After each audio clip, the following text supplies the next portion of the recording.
The following is a work of fiction. The intent is to promote and publicize a work of American fiction.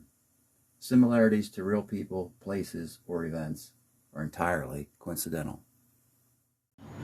Hello viewers, and welcome back to another Paul Flum reads from his novel, Henri Edson Ximenez. Today, it's going to be chapter 19, which is called New Orleans Bath. Interesting title.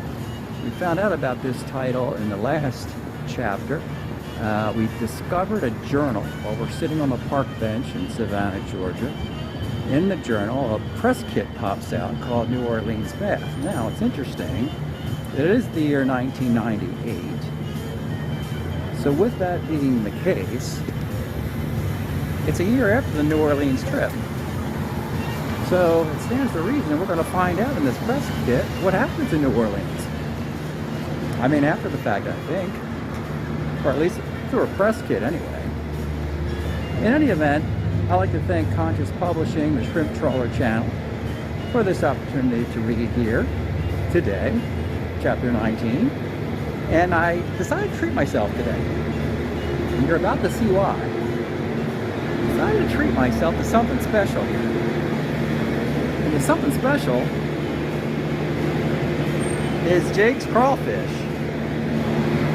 Yep, Jake's Crawfish, for a special little adventure in cuisine to celebrate the New Orleans Bath cuisine of that time frame.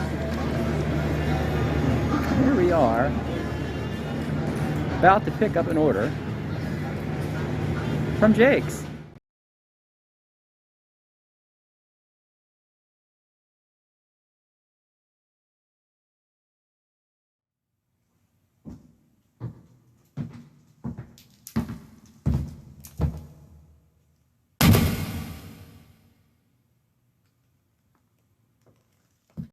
If you were thinking crawfish penne with cream sauce, you'd be correct.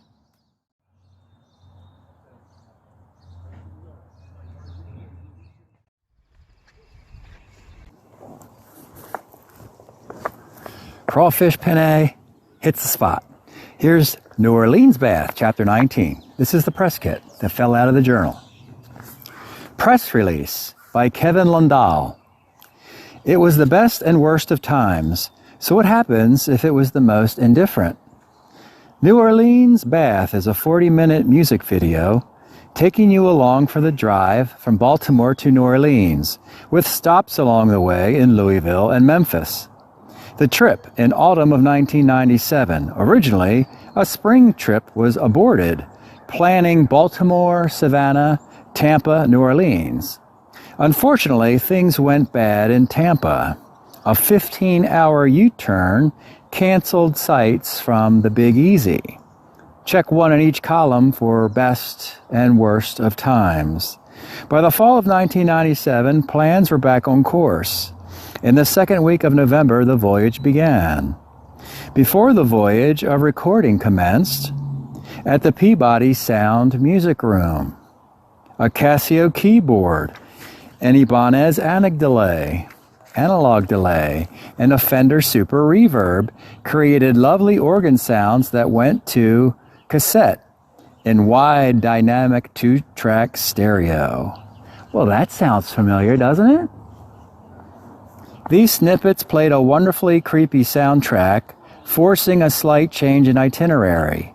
The vacation turned into a work assignment, a last-minute grab for the Sony camcorder. A script was hastily thrown together for filming throughout the trip down to Louisiana.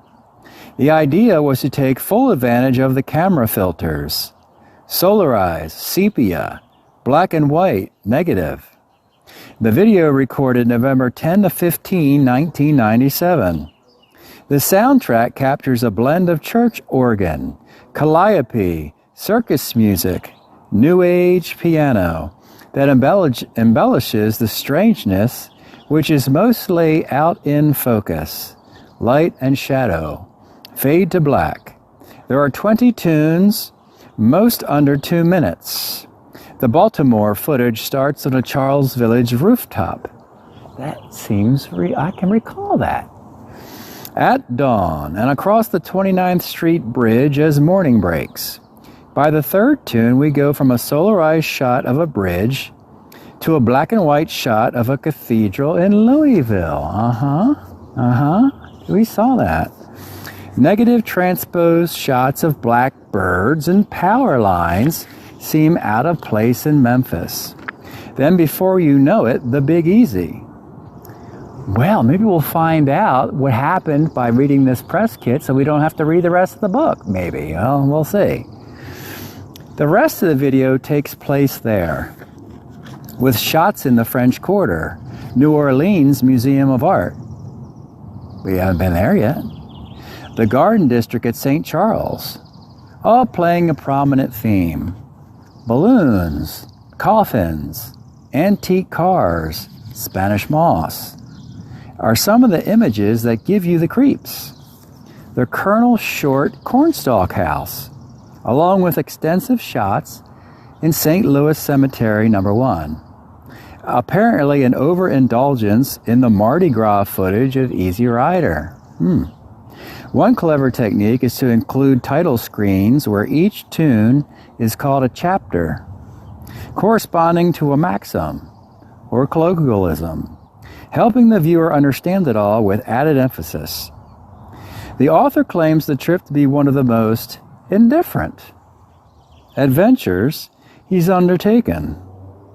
The voyeur indeed, showing the cameraman to be shy, obvious in crowds almost nervously, turning away, expecting transparency, a calming, slow, deliberate pace and panning, which echoes the slow, syrupy, reverberant drone of the keyboard sound. Almost kind of like a lonely, I don't know, like get away from me kind of feel is what you get. Nothing really exciting ever happens. Then again, no misfortune befalls the hero.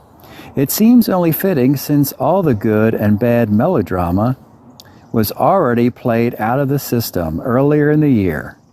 Good news for all of us. Kevin Lundahl. Well, that's the press kit. One line that really sticks out in the last few lines. Nothing really exciting ever happens. That sounds like life, doesn't it? Anyway, that's chapter 19, New Orleans Bath, from HENRI EDSON XIMENEZ. I want to thank Conscious Publishing and the Shrimp Trawler channel. We've got some footage from New Orleans Bath. Don't know what bath means. Maybe we'll find out. Maybe you have to read the book to find out the bath part of New Orleans. But we'll find out more with some footage at the end of this video. Thanks for checking it out. We'll see you next week.